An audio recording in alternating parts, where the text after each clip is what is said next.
Hey, how are you getting on? My name's Vicky Kiernan. Today we're going to be going over self-sabotage. So why is it that we've got self-sabotage and how is it that we can work with it and move along with it? Because I don't believe that anybody's actually immune to self-sabotage, and nor do you ever get rid of it. And so we have to learn how to work with it. So we're going to be going over that today. If you don't already know, my name is Vicky Kiernan. I am a coach for women and I help women heal their trauma and build healthy relationships with themselves so that they can live the life that it is that they desire.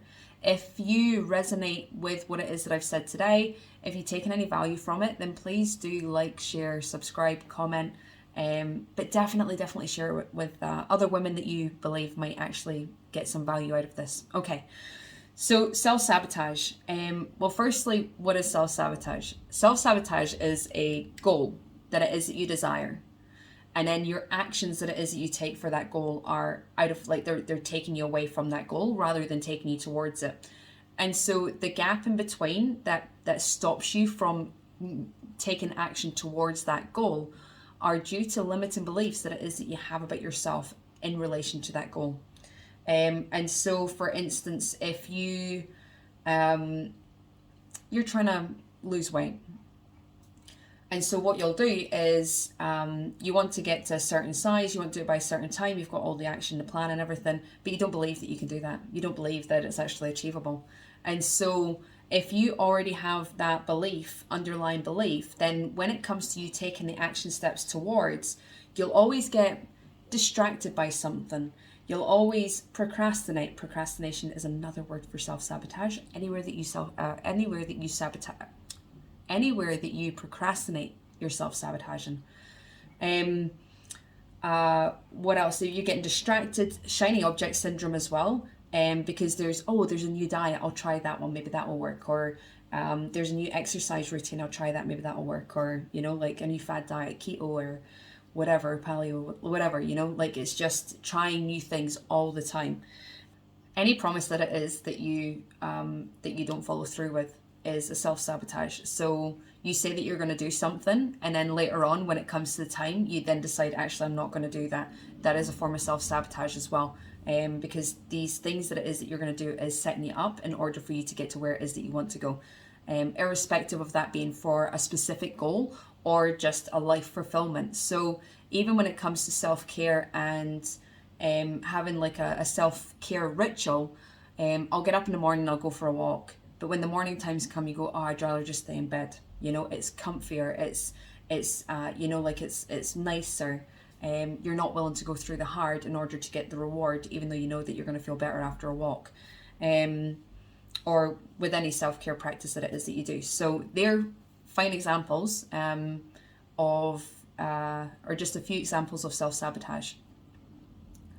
So why do we do it? Okay, so yes, you have the limiting beliefs that are stored in your subconscious mind that are preventing you from taking that action.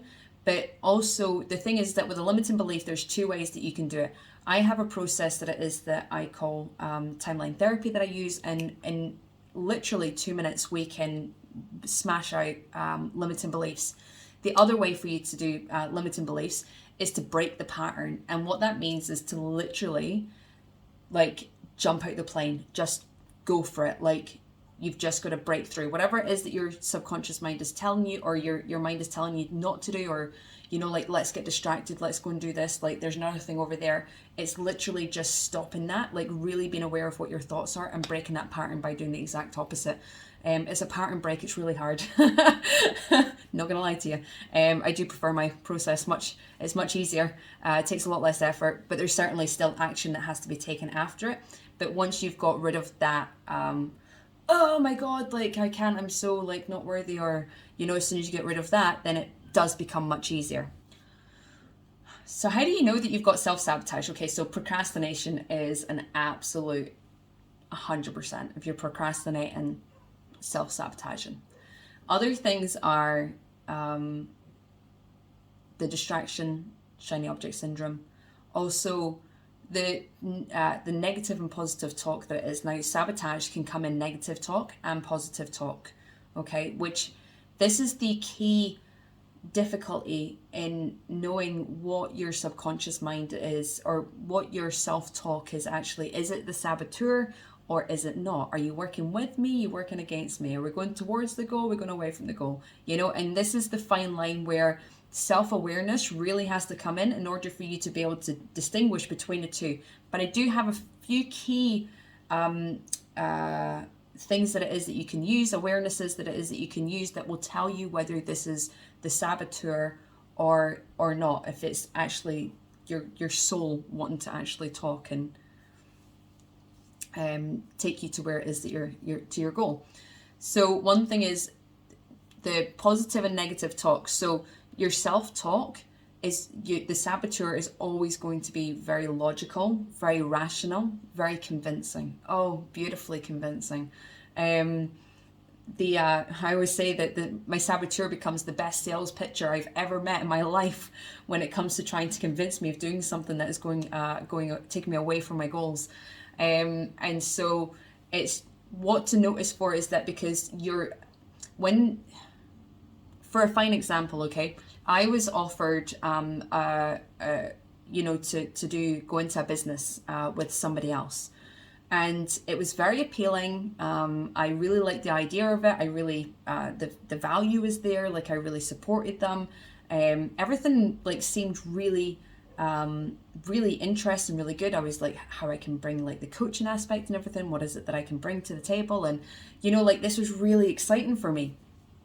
And I just went and said, okay, like, look, like I'm not like a, yes, like let's get into it, like let's do it. I'm just like, I've got to digest this, okay? I've got to figure this out. So there was something that was within me that was just going, meh, I'm not 100% on this, but I am like 99.9%. Like I'm really there, like, but there's just that 0.01% that is just like, maybe not. So what was going on is that my saboteur, the logical aspect of me was going, these are the amazing things that it is that we can achieve. These are the incredible things, and we can do this because, like we've proved that we can do this because of this, this, and this. So I'm giving myself evidence as to why what I'm saying is true and correct. And so there's all these, reasons as to why this will work. And the second thing for you to check out, when is it the saboteur, I went, well, how do I feel about this? Because my mind is just going absolutely crazy. Like I'm a complete visionary. So my mind has ran off with me. How do I feel about this though? Like my head is on board. What about my heart? And I just kept thinking, I'm not quite sure. Like I can't really connect with my feelings right now. That's the saboteur blocking. Okay. That is just an illusion. You can connect with your emotions, and the fact that you're not connecting with your emotions says a lot about your emotions. And I had this ongoing question of, it's like a fear, like I don't want to connect with my emotions exactly, because what if this is wrong? What if this isn't the way that I'm supposed to go? Like, what if this business isn't to work, And so that fear said exactly what my soul was really trying to tell me, and it's the fact that this wasn't the right path, okay? Like I wasn't doing the right thing. And so with the combination of the two, I was then able to take a step back and go, okay, well, in my head this sounds amazing, in my heart it's not really connecting. And when we are in our head, we will have all the reasons as to why we should do something, but it's never fulfilling in our soul, like inside of our body. Like it doesn't give us that feel good emotion. And at the end of the day, if you don't feel good, what is the point in doing it? So then you have the other question as well, that, okay, so when I make a promise to myself and I say that I'm going to do something, and then later on I don't feel up to it, then there's this, you have to like kind of push yourself through that, because it's the commitment that it is that you've already made to yourself. You've already made that commitment because it felt good at the time. Like it feels good at the time, and so there's this element of later on, as time has passed, you have to push yourself through that in order to get the outcome, because the outcome is what it is that you're looking for. So again, if I, for the getting up in the morning, I'm going to go for a walk in the morning, and then the morning comes and the bed is just so comfy, and you know, like it's really dark outside, it's really cold, it's been snowing or something like that, it's freezing. You know, like bed is just so comfortable. Like, why would I get up? That feels good, right? But the thing is that what would feel better and what would be more beneficial for the higher good of ourselves is to get up and do the exercise and move our body, because as we do that, what happens is that we move our energy, we clear the energy out, we clear our mind, we get some fresh air, and that's a great way to start the day. And so it's knowing when you are, you know, retrieving back into your comforts, into the bed, and when you're pushing yourself in order to get to where it is that you want to go, and creating that effort, you know, that little bit of discomfort in order for you to get the end result of feeling good, refreshed, and after for the walk, for example.